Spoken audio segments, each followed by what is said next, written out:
அனுபவ ஜோதிடர் ஆர் முருகேசன் ஐயா அவர்களை வருக வருக என வரவேற்கிறோம். முதல் கடவுளான விநாயகப் பெருமான், உலகத்தின் பெரும்பொருளான விநாயகப் பெருமான் பாதம் தொட்டு வணங்கி, அவரை ஈன்றெடுத்த சிவபெருமானையும் பார்வதி அம்மாளையும் பாதம் தொட்டு வணங்கி, முருகப்பன், எனக்கு குருநாதர்னா முருகப்பன் தான், பழனி முருகப்பன், அவர் பாதம் தொட்டு வணங்கி, என்னுடைய குலதெய்வம் அங்காளம்மன் பரமேஸ்வரி தாயை வணங்கி, இந்த சங்க உரிமையாளர் பூபதி தம்பிக்கு நன்றி தெரிவித்து, அவரோடு இணைந்திருக்கும் நண்பர்களுக்கும் நன்றி தெரிவித்து, வீடியோ எடுக்கும் நண்பர்களுக்கும் நன்றி தெரிவித்து, இந்த வீடியோ பார்த்து கொண்டிருக்கும் பார்க்கும் தமிழ் மக்கள் அனைவருக்கும் நன்றி தெரிவித்து, நாம் சொல்லும் கருத்துக்களை நன்கு கவனித்து என்னிடம் சாதகத்தை ஆன்லைனில் பார்க்கும்படி கேட்டுக்கொள்கிறேன். ஏன் என்னிடம் சாதகம் பார்க்கணும்னு சொல்கிறேன்னா, இந்த கடன் அப்படிங்கிறது ஏகப்பட்ட பேத்துக்கு இருக்குது. கடன் கம்மியெல்லாம் இல்லை, கடன்கிறது சாதாரணமாக வந்துடுது. நேற்று கூட பாரு, ஒருத்தர் வெளிநாட்டிலேருந்து ஃபோன் பண்ணார், 30 கோடி கடன். 30 கோடி கடன் எப்படி வாங்கினார்? 30 கோடி கடன் வாங்கக்கூடாது. எப்படி வாங்கினார்? அவர் கடன் வாங்காததுக்கு முன்ன சாதகத்தை பார்த்து சோசியர் விலக்கியிருந்தால் அந்த கடன் வருமா? அவர் கேட்குறேன், ஜாதகம் பார்த்தியானே இல்லைங்கிறார். சரி, கம்மியாக கற்றவர்களுக்கு, சோசியத்தை கம்மியாக கற்றவர்கிட்ட கூட போய் கேட்டாக்கா ஏதாச்சும் ஒரு பலன் சொல்லியிருப்பார். இந்த சொந்த தொழிலில் ஈடுபடாதேன்னு சொல்லியிருப்பார். 40 கோடி கடனை எப்படி கட்டுறது? இதுக்கெல்லாம் காரணம் என்ன? மாந்தி தான் கடனை பண்ணுவார். இதுதான் நிறைய பேத்துக்கு தெரியாமல் இருக்கு. கடன் நம்பர் 1 என்னன்னா மாந்தி தான் பண்ணுவார். செவ்வாய் மாந்தி சேர்ந்தா அவர் கடன்காரன், சொல்லு இல்லைன்னு சொல்ல மாட்டாங்க. செவ்வாய் மாந்தி எந்த ஜாதகத்திலாம் தொடர்பு, சேர்க்கை, பார்வை, மாந்தி பார்க்கறது, சேர்றது. இப்போ மாந்தி இருக்கிற இடத்துல இருந்து 3ஆம் இடத்துல செவ்வாய் இருந்தால் கடன்காரன், 7ஆம் இடத்துல இருந்தால் கடன்காரன், 10ஆம் இடத்துல செவ்வாய் இருந்தால் கடன்காரன். எவ்வளோ? 3 லட்சம், 5 லட்சம், 10 லட்சம், 3 கோடி, 5 கோடி, 10 கோடி, இப்படி வந்து அந்த கடன் வந்து உருவாயிரும். அவங்க என்ன பண்ணணும்? அவங்களுக்கு எப்படி நாம் சோசியம் சொல்லணும்? 10 வயசுலேயே இதை விளக்கிடணும், 15 வயசில் விளக்கணும், 20 வயசில் விளக்கணும், 25லயாச்சும் விளக்கணும். அப்போ இந்த 25க்குள்ள அவங்களுக்கு வழிகாட்டிவிட்டோம்னா கடன் வாங்க மாட்டார், கடன் கொடுக்க மாட்டார், சாமின்னு போட மாட்டார். அப்போ இந்த 3 தான் அதுக்கு வைத்தியம். மாந்தி சேர்ந்தால் என்ன பண்ணோம்?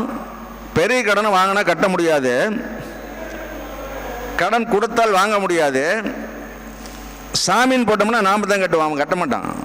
பணம் வாங்கணும் கட்ட மாட்டான். இந்த 3 தான் இதுக்கு சரியான மருந்து. இதை வந்து 25 வயசுக்குள்ள அந்த சாதகருக்கு நாம் சோசியக்காரர் சொல்லிடணும். சொல்லிட்டு போது என்ன நடக்கும்னா, 100 ரூபா கடை வாங்குறீங்க, 25 ரூபா வாங்குவாங்க, கம்மியாக வாங்கி அதை சரி பண்ணிக்குவாங்க. அப்போ பெரிய கடன் வராது. இந்த கடன்கிற பிரச்சனை பெரிய நோயாக இருக்கு. ஒவ்வொரு நாளும் ஒவ்வொருத்தரும் சாதகத்தை கொண்டாந்து என்னிடம் பார்க்குற போது கண் கலங்கும் அளவுக்கு அந்த சாதகம் இருக்கு. நேற்று ஒரு 4 ஜாதகம் பார்த்தேன், 3 ஜாதகத்தில் சிறப்பே இல்லை, எல்லாம் கடங்காரன். அப்பனை பிள்ளை ஜாதகத்தில் அப்பன் கடங்காரன், அப்பா ஜாதகத்தில் பிள்ளைக்கு சிறப்பு இல்லை, மனைவி ஜாதகத்தில் கணவர் கடங்காரன், கணவர் ஜாதகத்தில் மனைவி சேமிக்க முடியாது. இப்படி அந்த சாதகம் எல்லாம் இருந்து, அதான் அந்த 40 கோடி கடன் தான் அந்த ஜாதகம் தான் 4. அப்போது அவருக்கு கடைசியாக ஒரு பொண்ணு ஜாதகம் மட்டும் கொஞ்சம் யோகமாக இருந்துச்சு. அதை சொன்னால் அது வரைக்கும் சந்தோஷப்பட்டார். அந்த சந்தோஷப்பட்டால் பெருசில்லை, அந்த பொண்ணு ஜாதகத்தை வச்சு மறுபடியும் அதை சீர்திருத்தம் பண்ணி மறுபடியும் கொண்டு வர்றது இருக்குது பற்றியா, சாதாரண வேலையல்ல. அப்போது கடன் வாங்காததுக்கு முன்ன நாம் ஆய்வு பண்ணி கடன் வாங்கணும், சோசியக்காரரை பார்க்கணும். சோசியக்கார்ட்ட பார்க்கறது மட்டும் இல்லை, இந்த மாந்தி வந்து நிறையா சோசியக்காரருக்கு தெரியல. கேரளாவில் மாந்தியை பற்றி பேசுகிறாங்க. கேரளாவுக்கு நம்ம ஊருக்கு எவ்வளோ தூரம்? ஏன் மாந்தியை பற்றி பேசக்கூடாது? நான் அந்த மாந்தி என்னென்ன பண்ணுறாருன்னு விளக்கி இருக்கிறேன். அதை எடுத்து பாருங்கள், உண்மையாக பொய்யான்னு தெரிஞ்சுக்குங்க. தெரிஞ்சுக்கிட்டாச்சும் எடுத்துக்குங்க. அப்போ குருவோட மாந்தி சேர்ந்தால் என்ன பண்ணுது? தந்தை மேலே சொத்து இருக்காது. ஒரு பிள்ளைங்க ஜாதகத்தில் குருவோட மாந்தி இருந்தால் தந்தை மேலே சொத்து இருக்காது. தங்க வித்து போகும், தொலைஞ்சு போகும். அப்பனை பெற்ற அப்பாவுக்கு மரண கண்டம் கொடுக்கும்.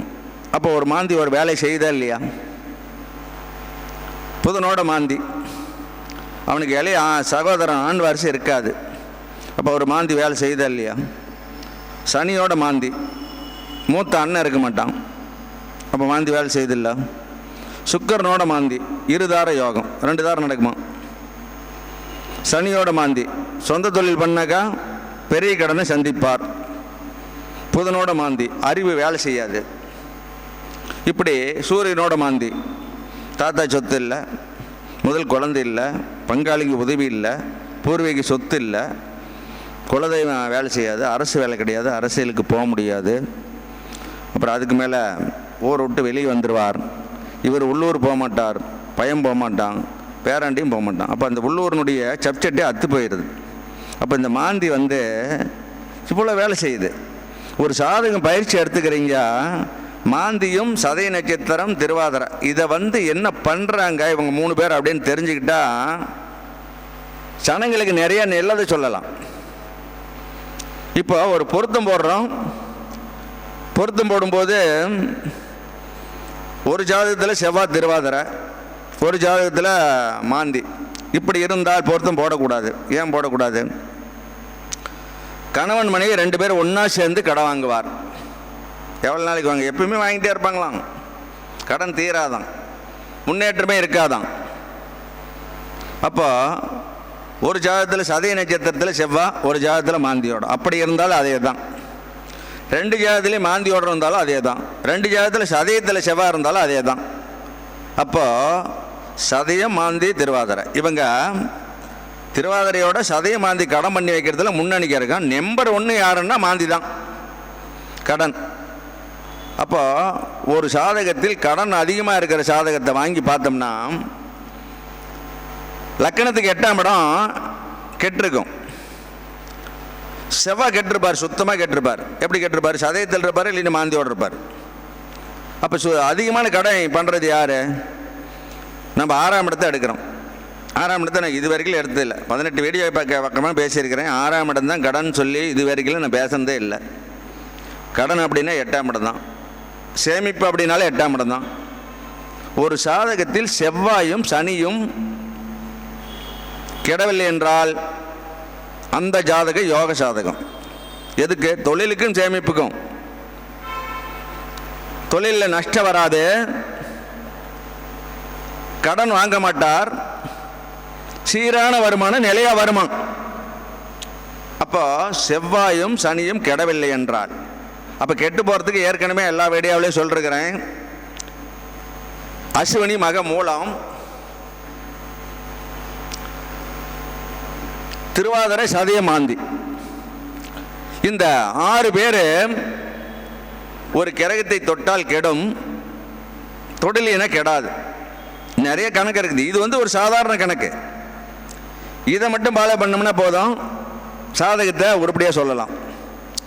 அப்போ இந்த சனி பகவானை 6 பேர் தொடல, தொழில் நல்லா இருக்கும். செவ்வாய் இந்த 6 கிரகம் தொடல, சேமிப்பு நல்லா இருக்கும். சுக்கிரன் இந்த 6 பேர் தொடல, மனைவி வந்து நட்பாக இருக்கும், மாமனாருடைய உதவி எப்பவுமே கிடைக்கும், மனைவியிடம் சேமிப்பு இருக்கும், 2வது குழந்தை யோகமாக பிறக்கும். அப்போ இந்த 6 பேர் தொடாத கிரகம் எல்லாமே கெட்டு போகாது. அப்போ சூரியனை தொடல, சூரியன் தொடலின்னு என்ன ஆகும்? தாத்தா சொத்து இருக்கும், தாத்தா இருப்பார் அதிக நாள், முதல் குழந்தை யோகமாக பிறக்கும், பங்காளிங்க உதவி இருக்கும், குலதெய்வம் கும்பிடாதே வேலை செய்யும், அரசு வேலை கிடைக்கும், அரசியலுக்கு போனால் செல்லும், உள்ளூரில் இருக்கிற வீட்டை எடுத்து கட்டி மெச்சிக்கிற மாதிரி வாழ்வார். அப்போது சூரியன் கெடலினா இவ்வளோ வேலை. சூரியன் கெடலினா செவ்வாய் நட்சத்திர தொடர்பில் இருக்கணும். உடனே அவர் செவ்வாய் நட்சத்திரத்தில் இருக்கணும், அல்லது செவ்வாய் நட்சத்திரம் வாங்கின கிரகங்கள் பார்க்கணும். இப்படி இருந்தால் அந்த பூர்வீக சொத்து முழுமையாக இருக்கும், வலிமையாக வாழ்வார், தோஷம் இல்லாமல் ஜாதகமாக இருக்கும். ஒரு சூரியன் ஒரு ஜாதகத்தில் கெடலினாவே தோஷம் இல்லை, கம்மியாக இருக்கும். அப்போ சனியும் கெடலையே செவ்வாயும் கெடல, சனி செவ்வாய் 3 பேர் கெடலை, அந்த ஜாதகம் எப்படி இருக்குது? யோகமாக இருக்குது, ஓரளவுக்கு வேலை செஞ்சுக்கிட்டே இருக்கும், கெடுதல் பண்ணாது.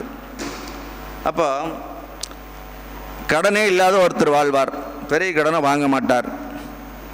குரு செவ்வாய் சேர்க்கை இருந்தால் கடன் வாங்க மாட்டார்கள், குரு செவ்வாய் பார்வை இருந்தால் கடன் வாங்க மாட்டார்கள். அப்போ இந்த நட்சத்திர தொடர்பு இருக்கக்கூடாது, அதையும் பார்க்கணும். குரு சுயச்சாரம் அல்லது சனிச்சாரம் அல்லது சுக்கரச்சாரம் அல்லது செவ்வாய்ச்சாரம் இப்படி இருக்கணும். அதேமாரி செவ்வாய் அவருடைய நட்சத்திரம் சுக்கர நட்சத்திரம் புதன் நட்சத்திரம் சனி நட்சத்திரம் வாங்கினா கூட கிடாது. ஏன்னா சனி செவ்வாய்க்கு பகைங்கிறோம் அப்படின்னு சொல்கிறாங்க, ஆனால் பகை இல்லை. அப்படி இருந்தாலும் கிடாது. அப்படி இருக்கிற போது குரு சனியும் செவ்வாயும் தொடர்பில் இருந்தால் அவர்கள் கடன் ஒரு 5 ரூபா 2 ரூபா வாங்கிட்டா கடன் கட்ட மட்டும் அதே எண்ணத்திலே இருப்பார், கடனை கட்டிவிடுவார். அப்போ கடனே எப்பவுமே இருக்கிற கிரக நிலை செவ்வாயும் மாந்தியும், கடனே இல்லாத நிலை குருவும் செவ்வாயும், 2 பாயிண்ட் தான். அப்போ தொழிலும் லாபமும் சிறப்பாக இருக்கிறது சனி செவ்வாய் கெடாமல் இருக்கணும். இவர்கள் 2 பேரும் கெட்டு போனால் தொழிலும் சிறப்பு இருக்காது, சேமிப்பு இருக்காது. அப்போ 2 பாயிண்ட்லேயே நம்ம கொண்டு வரணும். இப்போ இந்த கடங்கிற பிரச்சனை தீராத நோயாக இருக்குது. ஒருத்தர் ஜாதகம் கொண்டு வரீங்களா, 100 ஜாதகம் வந்துச்சுன்னா 80 ஜாதகம் 85 ஜாதகம் கடனாளியாகவே இருக்கிறாங்க. அது மீள முடியாத கடனாளி 60% இருக்கிறாங்க. அப்போ அந்த கடன் வாங்கிறதுக்கு முன்னாடி நாம் அவங்களுக்கு விளக்கம் கொடுத்துட்டா, மக்களுக்கு ஒரு 20 வயசு 25 வயசுலேயே விளக்கம் கொடுத்துட்டால் தாய் தந்தையும் அந்த குழந்தையை பார்த்துக்குவார்கள். அந்த 25 வயசு உள்ள அந்த சாதகரும் உஷாராக இருப்பார்கள். இதை தான் நம்ம சொல்கிறதில்ல, நிறைய பேர் சொல்கிறதில்ல. ஏன் சொல்கிறதில்ல? மாந்தியை பற்றி தெரியறதில்ல, மாந்தி எடுக்கிறதில்ல, அதனால சொல்ல முடியறதில்ல. ஒரு சாதகர் மாந்தியை பற்றி பேசினால் மட்டும்தான் அந்த சாதகத்தில் இருக்கும் பிரச்சனைகளை ஒழுங்காக சொல்ல முடியும். சாதகத்தில் நிறையா இருக்குது, அது வேற. கடன் படுவதுக்கு மாந்தியே காரணம், சதய நட்சத்திரமே காரணம் அப்படிங்கிறத நம்ம தெரிஞ்சு வச்சிருக்கணும். தெரிஞ்சு வச்சு அவங்களுக்கு இந்த சதய நட்சத்திரமும் மாந்தியம் தொழில் சாணாதிபதி லாபாதிபதி செவ்வாயும் தொடர்பில் இருக்கும். சொந்த தொழில் பண்ணுறதுக்கு தயாராக இருப்பார். இவர் போய் கடன் கேட்ட தருவாங்க. ஏன்னா அந்த மாந்தி கொடுக்க சொல்லி உத்தரவு போடுவார். மாந்தி கடன் கொடுக்க சொல்லி உத்தரவு போடுவார்னா நம்ப முடியுமா? கண்டிப்பாக போடுவார். இவர் போய் கடனை கேட்க சொல்லுவார், அவருக்கு கடனை கொடுக்க சொல்லி உத்தரவு போடுவார். அவனை கடனாளியாக்கி உட்கார வச்சுருவார். இதுதான் மாந்தியனுடைய வேலை. அப்போ நம்ம உஷாராக இருக்கணும்ல. இவர்கிட்ட உஷாராக இருக்கிறதுக்கு என்ன வழி? இதுதான், கடன் வாங்கக்கூடாது, பெரிய கடனை வாங்கக்கூடாது, சாமியினாருக்கும் போடக்கூடாது, கடன் கொடுத்தால் வராது. இந்த மாதிரி இந்த பாயிண்டை எடுத்துக்கணும். இதுபோல் ஒவ்வொரு சாதகத்தையும் ஒரு குடும்ப ஜாதகத்தை பரிசீலனை பண்ணும்போது யாரெல்லாம் கடன் வாங்குவார், அந்த குடும்ப ஜாதகத்தில் யாரெல்லாம் கடன் வாங்காத பிழைப்பார், அதை அந்த குடும்பத்துக்கு நம்ம தெரியப்படுத்தணும். அப்போ தெரியப்படுத்தணும்னா அது பெரும் உதவி, சாதாரண உதவி அல்ல. கடன் தானே பெரிய நோய். ஒரு குடும்பத்துக்கு பெரிய நோய் அப்படின்னா நோய் அல்ல, கடங்கிற நோய் தான் பெரிய நோய். தூங்காத விழித்து கடனை பற்றி நினைத்துக்கிட்டே இருக்கிற நிலைப்பாடு கடனுக்கு உண்டு. பெரிய கடனை வாங்கிடுவார். சாப்பிடும்போது கூட அந்த எண்ணங்கள் ஓடும், தூங்கும்போது கூட அந்த எண்ணங்கள் ஓடும். அப்போ அது வாங்காத இருக்கிறதுக்கான வழிகளை சோசியக்காரரால் சொல்ல முடியும். அதை தான் சொல்லணும். இந்த மாந்தியை பற்றி தெரிஞ்சுக்கணும் அப்படிங்கிறது என்னுடைய அமைப்பு. அதேமாரி தமிழ்நாட்டு மக்கள் என்னிடம் ஆன்லைனில் சோசியம் பார்த்து உங்களுடைய குடும்பத்தில் நடக்கும் நல்லது கெட்டது, சிறப்பில்லாத தன்மை, தொழில் சிறப்பில்லாத நிலைப்பாடு, கடன் கட்ட முடியாத நிலைப்பாட்டுக்கான வைத்தியம், கடன் வாங்கக்கூடாததுக்கு ஒரு வழிமுறைகள் சொல்லுவேன். அதேமாரி இருதார யோகம் இருக்கும், பொருத்தம் போடும்போது கவனிக்கணும். அப்போ இந்த நான் பொறுத்த ஒரு 25 வயசில் ஒரு பொண்ணு ஜாதகமோ மாப்பிள்ளை ஜாதகமோ இருந்துச்சுன்னா அதுக்கு எப்படி சோடி சேர்த்தணும், எப்படி கிரக நிலை இருந்தாலும் அதை சேர்த்தணும், இதுக்கெல்லாம் நான் விளக்கம் தர தயாராக இருக்கிறேன்.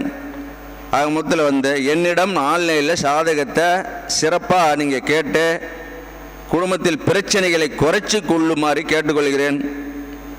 அது மட்டுமல்ல, ஒவ்வொரு சாதகத்திலையும் சொந்த வீடு யாராருக்கு இருக்கும் யாராருக்கு இருக்காதுன்னு ஒரு நிலைப்பாடு இருக்கு. எந்தெந்த சாதகம் யோக சாதகம், எந்தெந்த சாதகம் யோகம் இல்லைங்கிறது சாதகத்தில் பார்த்தாவே தெரிஞ்சு போயிடும். ஒரு தந்தை சாதகத்தில் முதல் குழந்தை எப்படி இருக்கும், ரெண்டாவது குழந்தை எப்படி இருக்கும், மனைவியினுடைய யோகம் எப்படி தெரிஞ்சுக்கலாம். ஒரு பிள்ளைங்க ஜாதகத்தில் தாய் தந்தைக்கு யோகம் இருக்குதா இல்லையா, பெரும்பொருளை சம்பாதிப்பார்களா இல்லையா அப்படிங்கிறத நம்ம தெரிஞ்சு கொள்ளலாம். அப்போது ஒரு குடும்ப ஜாதகத்தை பார்க்கணும். ஒரு ஜாதகத்தை எப்பயுமே பார்க்கக்கூடாது. ஒரு ஜாதகத்தை பார்த்தோம்னா பலன் சொல்ல முடியாது. அதுபோல் இருதார யோகம், 2 ஜாதகத்திலையும் சுக்கிரன் மாந்தியோடு இருந்தால் இருதாரம். ஒரு ஜாதகத்தில் சதய நட்சத்திரத்தில் சுக்கிரன் இருந்து இன்னொரு ஜாதகத்தில் மாந்தியோட சுக்கிரன் இருந்தால் இருதார யோகம். செவ்வாய் மக நட்சத்திரத்திலிருந்து சுக்கிரனும் மக நட்சத்திரத்தில் இருந்தால் அந்த ஜாதகருக்கு அந்த ரெண்டும் கெடாமல் ஜாதகத்தை சேர்த்தணும். சுக்கிரன் செவ்வாய் மக நட்சத்திரத்தில் தான் என்ன நடக்கும் அப்படின்னாக்கா, இதை வந்து கூர்ந்து கவனிக்கணும். செவ்வாங்கிறது சாதகர் கேது நட்சத்திரத்தில் இருக்கு, அசுவினி மக மூலம் இதுலேயே இருக்கு. ஒரு மனைவி எதிர்பார்க்கிற போது அவர் அட்டன் பண்ண மாட்டார், அசால்ட்டாக இருப்பாராம். அந்த பொண்ணு ஜாதகத்தில் செவ்வாய் கெடாமல் இருக்கும். அப்போ ஒரு கணவனை எதிர்பார்க்கும், சாயங்காலம் ஆச்சுன்னா எதிர்பார்க்கும். அந்த எதிர்பார்ப்புக்கு ஏற்ற மாதிரி இவர் செயல்பட மாட்டார். அப்போது இதையெல்லாம் நம்ம சீர்திருத்தம் பண்ணணும். பொருத்தம் போடும்போதே இதெல்லாம் இந்த மாதிரிலாம் தவறு நடக்கிறதுக்கான வாய்ப்பு இருக்குதுன்னு அந்த கேது நட்சத்திரம் வாங்கின சாதகருக்கு விழிப்புணர்வு ஏற்படுத்தணும். அந்த மாதிரி அசால்ட்டாக இருந்துட்டீங்கன்னா கணவன் மனைவி பிரியக்கூடிய சூழ்நிலைகள் அதில் வருமா, வந்திருக்குது, நிறைய வந்திருக்குது அந்த மாதிரி. அதேமாரி பெண் சாதத்திலையும் செவ்வாய் கேது நட்சத்திரம், ஆண் சாதத்திலையும் செவ்வாய் கேது நட்சத்திரம் இப்படி இருந்தால் சேர்த்தக்கூடாது. பெண் சாதத்தில் சுக்கிரன் கேது நட்சத்திரம், ஆண் சாதத்திலையும் சுக்கிரன் கேது நட்சத்திரம் சேர்த்தக்கூடாது. இதில் எங்கே கொண்டு விடும், பிரிவினையை கொடுக்கும். அப்போது பொருத்தம் போடும்போது உள்கட்டத்தை 1/2 மணி நேரம் ஆராயணும். பொருத்த உடனே 12க்கு 10 10க்கு 8ன்னு சொல்லி பொருத்தம் போட்டுறக்கூடாது. நிறைய டைவர்ஸ் வருது, நிறைய இருதாரம் வருது. அதே மாதிரி அந்த ஆண் சாதகத்தில் சதயத்தில் செவ்வாய் இருக்கார், அதே பெண் சாதத்தில் மாந்தியோட செவ்வாய் இருக்கார். சேர்த்துனா அவங்க ஒத்துமையாக இருப்பாங்களா, வாய்ப்பே இல்லை. அப்போ இந்த மாந்தி செவ்வாய் அப்படி சேரும்போது தொந்தரவு கொடுக்கும். அப்போ சதய நட்சத்திரம் மாந்தி என்ன பண்ணோம்னா, செவ்வாயோட தொடர்பு இருந்துச்சுன்னா அவங்களிடம் அரக்க குணம் இருக்கும். மற்றவங்க பேச்சை கேட்க மாட்டாங்க, தான் சொல்வதை அவங்க மற்றவங்க கேட்கணும், அந்த நிலையில் இருப்பாங்க. அவங்க அப்பா பேச்சை கேட்க மாட்டாங்க, கூட பிறந்தவங்க பேச்சை கேட்க மாட்டாங்க, மனைவி பேச்சை கேட்க மாட்டாங்க, மாமனார் மாமியாவை மதிக்க மாட்டாங்க. அப்போ ஒரு பொருத்தம் போடும்போது இதையெல்லாம் பார்க்கணும். அப்படி பார்க்காத விட்டுட்டோம்னா பின்னாடி பல இடைஞ்சல் உண்டாகிறதுக்கான வாய்ப்பு இருக்குது. சுருக்கமாக என்ன சொல்கிறேன்னா, ஒரு குடும்ப ஜாதகத்தை வாங்கி பார்க்கும்போது அந்த குடும்பத்துக்கு அந்த நம்ம பார்த்த உடனே அந்த குடும்பத்துக்கு வெளிச்சத்தை கொடுக்குற மாதிரி நம்மளுடைய பேச்சாற்றல் அதில் உள்நோக்கி பார்த்து அந்த ஜனங்களுக்கு நம்ம வெளிப்படுத்தணும். இது யாருக்கு சொல்கிறேன், மாணவருக்கு சொல்கிறேன். மாணவர்லாம் நல்லா கவனித்து அந்த சாதகத்தை இதை அசால்ட்டாக பார்க்காம, ஒரு சாதகத்தை கையில் வாங்கும் போதுமே நம்ம பொறுப்பாக பார்க்கணுமா, பொறுப்பாக இல்லை நம்ம பொறுப்பாக பார்க்கணும். ஏன் நம்ம பொறுப்பாக பார்க்குறோம், அந்த குடும்பத்துக்கு இடையூறு நம்மளால் வந்துடக்கூடாதுல்ல. சொந்த தொழிலே பண்ணுற அமைப்பு இருக்காது, நாம் தெரியாதனமாக பண்ணுன்னு சொல்லிவிடுவோம். அதோட துன்பம் என்ன இருக்குது, அந்த ஜாதகர் கடன் வாங்கினா கட்டவே முடியாது. ஏன்னா சேமிப்பு இருக்காது, சேமிப்பு இருந்தால் தானே கடன் கட்ட முடியும். பெரும் வருமானம் வராது, செவ்வாய் சனியும் கெட்டு போயிட்டால் பெரிய வருமானம் வராது. அதனால் நம்ம சாதகம் பார்க்கும்போது குடும்ப ஜாதகத்தை வாங்கி பார்க்கணும். பார்த்து அதை பொறுப்பாக வந்து கண்ணும் கருத்தாக அந்த குடும்பத்துக்கு நம்ம பலன் சொல்லி அனுப்பணும். அப்படிங்கிறது மிக மிக முக்கியமானது அப்படின்னு மாணவருக்கும் பயிற்சியில் இருக்கும் சோசியல்காரருக்கும் இந்த விளக்கத்தை கொடுக்குறேன். அதுக்கு அடுத்தாப்புல ஒருத்தருக்கு வீடு கட்டணும்னு கேட்குறாங்க. வீடு இருக்குதா இல்லையா, எப்போ கட்டுவோம், அதுக்கு எப்படி விளக்கம் சொல்கிறது? 4ஆம் இடத்தை நோக்கி போங்க. லக்கணத்துக்கு 4, ராசிக்கு 4, மேசத்துக்கு 4.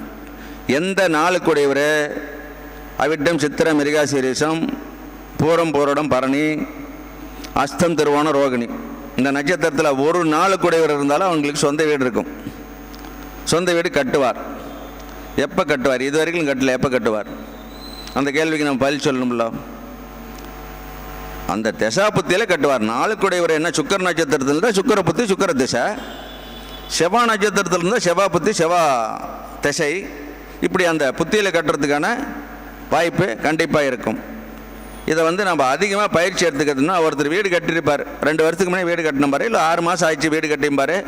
அப்படி இருக்கிற சாதகத்தில் எந்த புத்தியில் வீடு கட்டிருக்காங்க அப்படின்னு சொல்லி நம்ம நோட் பண்ணோம்னா நமக்கு அது ஆதாரம் தெரிஞ்சு போயிடும். வீடு ஏற்கனவே கட்டிருக்கார், அப்போ எவ்வளோ நாள் இருக்கும்? ஒரு 6 மாதம் இருக்குமா அப்படின்னு கேள்வி கேட்டோம்னா ஆமாம்பாங்க. இல்லை 1 வருஷம் இருக்குமா? ஆமாம்பாங்க.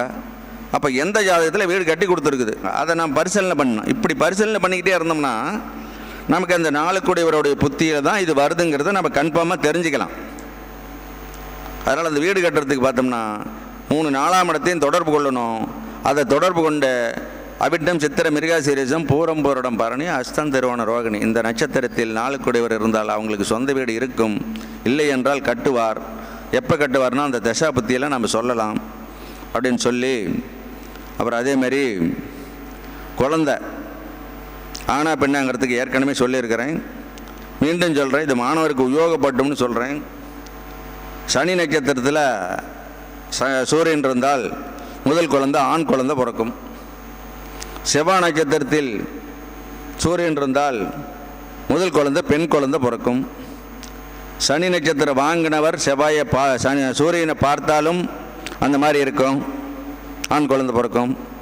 செவ்வாய் நட்சத்திர வாங்கினவர்கள் சூரியனை பார்த்தாலும் பெண் குழந்தை பிறக்கும். இப்படி அந்த செவ்வாய் நட்சத்திரம், சனி நட்சத்திரம் தான் ஆணுக்கும் பெண்ணுக்கும் வருது. சுக்கிர நட்சத்திரத்தில் சூரியன் இருந்தால் ஆணும் பிறக்கும் பெண்ணும் பிறக்கும். ஆணாக பிறந்தால் சாதுவாக இருப்பார், பெண்ணாக பிறந்தால் ஆண்கள் போல வேகமாக பேசுவார், நடை உடையெல்லாம் ஆண்கள் மாதிரி இருக்கும். இதை தெரிஞ்சுக்கங்க. இந்த குழந்தை பிறக்கிறதுக்கு இந்த 3 நட்சத்திரம் தான். சுக்கிர நட்சத்திரம், செவ்வாய் நட்சத்திரம், சனி நட்சத்திரம். சனி நட்சத்திரம் ஒரிஜினல் ஆணு, செவ்வாய் நட்சத்திரம் ஒரிஜினல் பெண்ணு, சுக்கிர நட்சத்திரம் ஆணாவும் பிறக்கும் பெண்ணாவும் பிறக்கும் அப்படிங்கிறது ஒரு விளக்கம். வேற நட்சத்திரம் குழந்தைக்கு செல்லாது. இதை பார்த்தாவே என்ன குழந்தை பிறக்குன்னு சொல்லிவிட முடியும். அப்போ அமஸ்தில் பார்வை இல்லைன்னு சொல்லி நூல் ஆதாரம் இருக்கு, பார்வை இருக்குதுன்னு சொல்லி என்னுடைய நூல் ஆதாரம் இருக்கு, அனுபவத்தினுடைய நூல் ஆதாரம்.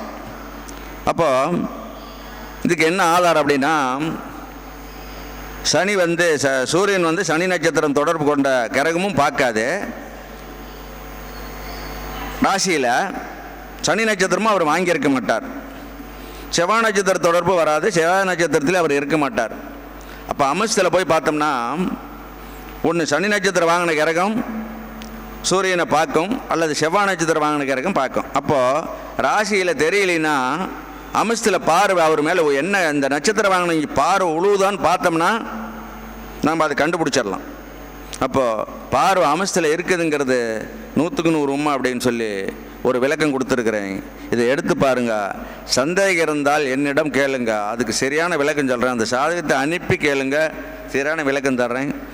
ஒரு சாதகத்தில் டவுட் எதாக இருந்தாலும் என்னிடம் பரீட்சை கொண்டு வாங்க, அதுக்கான சந்தேகத்தை தீர்த்து வைக்கும் நிலைப்பாட்டில் நான் இருக்கிறேன். அது மட்டும் இல்லை, சாதகம் கற்றுக்கொள்ளுபவர்களும் கற்றவர்களும் இந்த மாந்தி, சதய நட்சத்திரம், திருவாதிரை, அஸ்வினி, மக, மூலம் இவர்கள் தோஷத்தை செய்கிறார்கள் என்பதை மறந்துவிடக்கூடாது. இப்போ ஒருத்தருக்கு 22 வயசுல இருந்து 27க்குள்ளே கல்யாணம் ஆகும். அந்த 27க்குள்ளே 1000, 28 பிறக்காது. அதுக்கு என்ன காரணம்? சூரியனும் சுக்கிரனும் குருவும் கெடாமல் இருப்பார். லக்கணத்துக்கு 2 கூடையவர் கெடாமல் இருப்பார். இப்படி இருந்தால் 27 வயசுக்குள்ளே கல்யாணம் ஆயிரும். 30, 36க்குள்ளே கல்யாணம் ஆகும். அதுக்கு என்ன காரணம்? குரு சுக்கிரன் அவுட்டில் இருப்பாங்க. குரு கேது நட்சத்திரம் இல்லை கேது பார்வை, சுக்கிரன் ஜதய நட்சத்திரம் இல்லை மாந்தியனுடைய தொடர்பு. லக்கணத்துக்கு 2ஆம் இடமும் கெட்டிருந்தால் 30லேருந்து 36க்குள்ளே கல்யாணம் ஆகும். அப்போ இந்த கல்யாணமே ஆவாத சாதகம் எப்படி? அது பார்த்தோன்னே தெரிஞ்சுக்கலாம். கல்யாணமே இல்லை அப்படின்னா ஒரு 40, 42, 46 வரைக்கும் கல்யாணம் ஆகலை. அந்த ஜாதகத்தை பார்த்திங்கன்னா கண்டிப்பாக சுக்கிரன் கேது நட்சத்திர தொடர்பும் லக்கணத்துக்கு 2 கூடையவர் கேது நட்சத்திர தொடர்பும், ராசிக்கு 2 கூடையவர் கேது நட்சத்திரம், இந்த 2 கூடையவரும் கேது நட்சத்திர தொடர்பில் இருந்தால் அவங்களுக்கு கல்யாணம் இல்லைங்கிறது 100க்கு 100 உண்மை. அப்போ இதை எப்போ பார்க்கணும்? நம்ம இளமையிலேயே பார்த்து அந்த குடும்பத்துக்கு நாம் சொல்லணும். அப்போ சீக்கிரம் கல்யாணம் பண்ணுறதுக்கு ஒரு வழி தேடலாம். அந்த மாதிரி ஜாதகத்துக்கு ஒரு வழி தேடி கல்யாணம் பண்ணிவிட்டோம்னா அதை எப்படி பாதுகாக்கணும்? அந்த மனைவியை 3 மாதத்து குழந்த மாதிரி மனைவியை வச்சுருக்கணுமா? ரோஜாப்பூ கொஞ்சம் ஆட்டினா உதிர்ந்து போயிடும், அதுபோல் மனைவியை வச்சுருக்கணுமா? தன்னுடைய பிள்ளை போல் வச்சுருக்கணுமா? அப்படி வச்சிருந்தால் மட்டும்தான் இந்த 2ஆம் இடமும் கேது நட்சத்திரம் கொண்ட ஜாதகருக்கு அப்படி அந்த மனைவியை வச்சிருந்தால் மட்டும்தான் கூட இருக்கும். ஆண்கள் என்ற அதிகாரத்தையும் அமைப்பையும் பண்ணிவிட்டோம்னா, மாமியார் மாமனார் அதிகாரத்தை பண்ணிவிட்டால் அந்த பொண்ணு போனால் வராது, விழுக்கோலும் வராது. இதை நம்ம 20 வயசுலேயே அந்த குடும்பத்துக்கு இதை ஒப்படைக்கணும். அப்போ இதை ஒப்படைக்கிற போது என்ன நடக்குதுன்னா, அவங்க அதை புரிஞ்சு நடந்துக்குவாங்க. இந்த மாதிரிலாம் ஆவன்னு சோசியக்கார் சொல்லியிருக்காங்க, நம்ம அதுக்கேற்ற மாதிரி செயல்பாட்டுக்கு போகணும் அப்படிங்கிற எண்ணங்கள் அவங்களுக்கு வந்துடும். அப்போது அந்த பிரிவினைங்கிற கோட்பாடு வராது. அப்படியே 2 குழந்தை பிறந்துட்டாக்க சரியாக போயிடும். எப்படிலாம் இருக்குது. அதேமாரி ஒரு ஜாதகத்தில் உறவு முறை அப்படின்னு சொல்லி பார்க்குற போது, இப்போ நம்ம 2ஆம் இடம்னா அம்மாளுடைய இந்த உறவு முறையை பற்றி கொஞ்சம் சொல்கிறேன். அம்மாளுடைய முதல் அக்கா எங்கே இருக்குது? 2ஆம் இடத்துல இருக்குது. அவங்களுக்கு சேமிப்பு எங்கே இருக்குது? அதிலிருந்து 8ஆம் இடத்துல இருக்குது. அப்போ அந்த 8ஆம் இடத்துக்குடைய ஒரு சதையை வாங்கினா அந்த பெரியம்மாவுக்கு சேமிப்பு இல்லை. அதே அந்த 8ஆம் இடத்துக்குடைய ஒரு கெடாமல் இருந்தால் அவங்களிடம் சேமிப்பு இருக்கும்.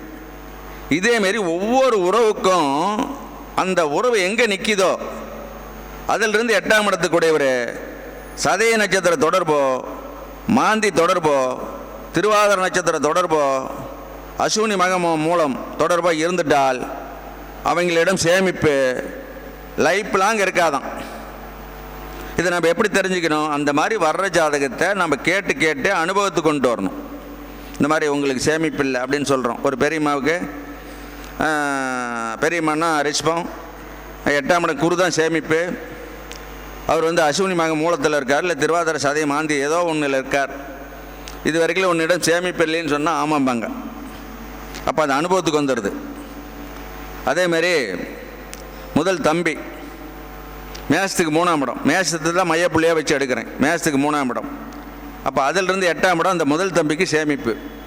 அது யார் வர்றா? மிதனத்திலிருந்து 8ஆம் இடம் சனி பகவானாக வருவார். மகர வரும். மகரத்துக்குடைய ஒரு சதயமோ இல்லை மாந்தியோ திருவாதிரையிலே இருந்துட்டால் அந்த தம்பிக்கு சேமிப்பு இருக்காது. அப்படி இல்லை, சனி நட்சத்திரம், குரு நட்சத்திரம் அல்லது சுக்கிர நட்சத்திரம் தொடர்பில் இருக்கார், அந்த ஜாதகர் நல்லா சம்பாதிப்பார். அப்போது 8ஆம் இடம் எல்லா உறவுக்கும் சேமிப்பு. எந்த உறவு எடுக்கிறோமோ அதுக்கு 8ஆம் இடம் சேமிப்புங்கிறத நாம் எடுத்து பயிற்சி கொண்டு போனோம்னா தப்பே வராது. அப்போ 3 கெட்டு தம்பிக்கு சேமிப்பு, 4 கெட்டு தாய்க்கு சேமிப்பு, 5 கெட்டு முதல் குழந்தைக்கு சேமிப்பு, பாட்டனுக்கு சேமிப்பு. இப்படி அந்த சேமிப்புக்கு எடுத்தோம்னா 6ஆம் இடம் அம்மாளுடைய தம்பி, 6ஆம் இடம்னா அம்மாளுடைய தம்பி. அப்போ அது செவ்வாய் கெட்டு போனால் அவங்களுக்கு சேமிப்பு இல்லை. அப்போ ஒவ்வொரு உறவுக்கும் எந்த உறவை எங்கே எடுக்கிறோமோ அதிலிருந்து 8ஆம் இடம் சேமிப்பாகவும், 2ஆம் இடம் வரவாகவும், 10ஆம் இடம் தொழிலாகவும்.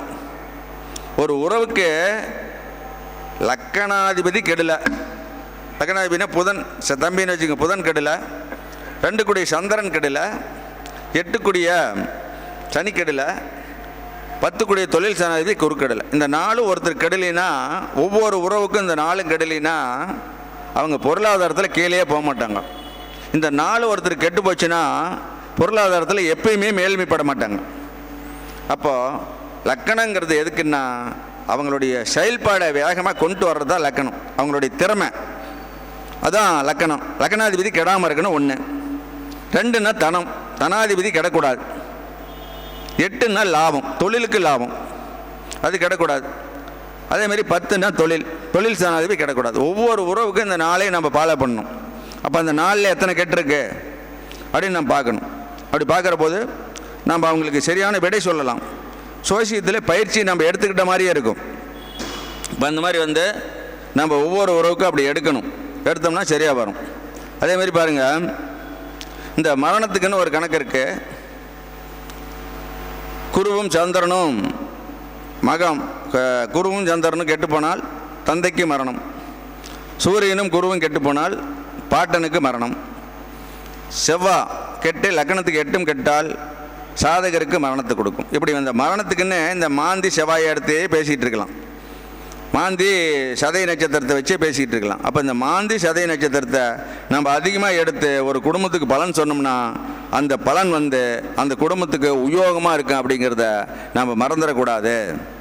அது மட்டும் இல்லை, ஒரு சாதகத்தில் திருவாதிரை நட்சத்திரம் வாங்கி சனி மிதனத்தில் உட்கார்ந்தால் மூத்தவனும் இல்லை இளையவனும் இல்லை அப்படிங்கிறத நம்ம மறந்துடக்கூடாது. அதேமாரி விருச்சக லக்கணத்துக்கு 3ஆம் இடத்துக்குடைய சனி திருவாதிரையோ இல்லை மாந்தியோடு இருந்தாக்கா மூத்தவனும் இல்லை இளையவனும் இல்லை. தனுசு லக்கணத்துக்கு சனி பகவான் திருவாதிரையிலே சதயத்திலே இருந்துட்டால் மூத்தவனும் இல்லை இளையவனு. இந்த மூத்தவனும் இல்லை இளையவன் இல்லைங்கிறது இத்தனை விதமான கணக்கு இருக்குது. அப்போ அதனால் நம்ம பயிற்சி கொண்டு போய் எடுத்து பார்க்கணும். அது இல்லாமல் ஒருத்தர் மேல்மைப்பட்ட நிலை வலிமையாக இருக்கணும்னா ஒரு சாதகத்தில் குரு பகவானும் செவ்வாயும், குருன்னா பாக்கியாதிபதி, செவ்வாய்னா சாதகர் சேமிப்பான கிரகம், 10 கூடிய சனி பகவான், இவங்கெல்லாம் கெடலினா அந்த சாதகர் சோர்வு இல்லாமல் வாழ்வார். அப்படி ஒரு அமைப்பு இருக்குது. அதுக்கு அடுத்தாப்புல என்ன பார்த்தீங்கன்னா, ஒவ்வொரு சாதகத்திலையும் உறவு முறை நமக்கு ஒட்டுமா ஒட்டாதா அப்படிங்கிறத பார்க்கணும். முன்னோர்கள் தோசை எத்தனை சதவீதம் இருக்குதுன்னு பார்க்கணும். ஒரு அஸ்வினி மகம் மூலம் திருவாதிரை சதயம் மாந்தி 7 கிரகத்தையும் தொட்டுவிட்டால் 100% முன்னோர்கள் தோஷம். அவங்க எப்பயுமே முன்னுக்கு வர முடியாது. அந்த மாதிரி இருக்கும். அதேமாதிரி பாருங்கள், என்னுடைய விலாசத்தை சொல்கிறேன், நீங்கள் மார்க் பண்ணிக்கங்க. ஈரோடு பள்ளிப்பாளையத்தில் வாசிக்கிறேன். பள்ளிப்பாளையம் அக்ரவாரத்தில் வாசிக்கிறேன். அங்கே தான் சோசிய கடை இருக்குது. என்னுடைய ஃபோன் நம்பரு 700, என் பேர் முருகேசன் ஜோதிடர், 750 22 15 692. இந்த நம்பருக்கு என்ன சந்தேகமாக இருந்தாலும் மாணவர்களாகட்டும் பொதுமக்களாகட்டும் என்னிடம் கேட்டு தெரிஞ்சுக்குங்க. பொருத்தும் பார்க்கும்போது அதிகவனமாக இருக்கணுங்கிறது முக்கியமானது. விவகாரத்தை குடும்பத்தில் பிரிவு எல்லாமே நிறைய வருது. அப்போ இதுக்கெல்லாம் என்ன காரணம்? பொருத்தம் போடும்போது கவனக்குறைவாக இருக்கிறது ஒன்று காரணம். அது மட்டும் இல்லை, பொருளாதாரத்தில் மேல்மைப்படாது. கடன் வாங்குவதுக்கு அஞ்சணும். சாதகம் சரியில்லை என்றால் கடன் வாங்க. அப்போ ஒரு 100 பேர் அப்படின்னாக்கா குறைஞ்சபட்சம் 70 பேர் கடனாளியாக இருக்கிறோம். அதுக்கு என்ன காரணம்? அந்த சாதகத்தில் இருக்கும். அப்படி நாம் என்ன பண்ணோம், அந்த கடன் வாங்க தப்பிச்சுக்கிறதுக்கான வழிகளை நம்ம சோசிக்கார அவங்களுக்கு சொல்லி விடணும். சொல்லி விடும்போது அந்த கடனை அவங்க குறைச்சிக்குவாங்க. அதனால் மக்கள் தமிழ் மக்கள் என்னிடம் ஆன்லைனில் சாதகத்தை பார்த்து உங்கள் குடும்பத்தினுடைய பலன் எப்படி இருக்குது, தொழில் முறை எப்படி இருக்குது, சொந்த தொழில் பண்ணலாமா பண்ணக்கூடாதா, திருமணத்துக்கு எப்படி பொருத்தம் பார்க்கணும், எப்படி பொருத்தம் பார்த்தா திருமணம் வலிமையாக இருக்கும், விவகாரத்தை நடந்துருச்சு அடுத்த கல்யாணத்தை நல்ல முறையாக பண்ணணும், அது எப்படி பண்ணுறது, இது எல்லாம் நீங்கள் என்னிடம் கேட்டு தெரிஞ்சுக்கொள்ளலாம். நான் எனக்கு ஆய்வே அதான், மக்களுக்கு விரிவுபடுத்துறது தான் எனக்கு ஆய்வு. சாதாரணமாக சாதகத்தை பார்க்க மாட்டேன். ஒரு சாதகத்தை 1 மணி நேரம் எடுத்துக்குவேன். ஒரு நாளைக்கு 8 ஜாதகத்துக்கு மேலே பார்க்க மாட்டேன். எத்தனை ஜாதகம் வந்தாலும் ஏன் 8 ஜாதகத்துக்கு மேலே பார்க்குறதில்ல? அந்த 8 ஜாதகத்தை ஒழுங்காக உருப்படியாக பார்த்தோம்னா அந்த 8 ஜாதகத்தினுடைய குடும்பத்துக்கு உருப்படியாக சொல்லிடலாம். அப்போ அதிகமாக ஜாதகம் பார்த்தோம்னா என்ன ஆகும்? பலன் சொல்ல முடியாது, அவங்களுக்கான விளக்கத்தை சொல்ல முடியாது, அந்த குடும்பத்தை காப்பாற்றும் நிலைப்பாட்டை நம்ம சொல்ல முடியாது.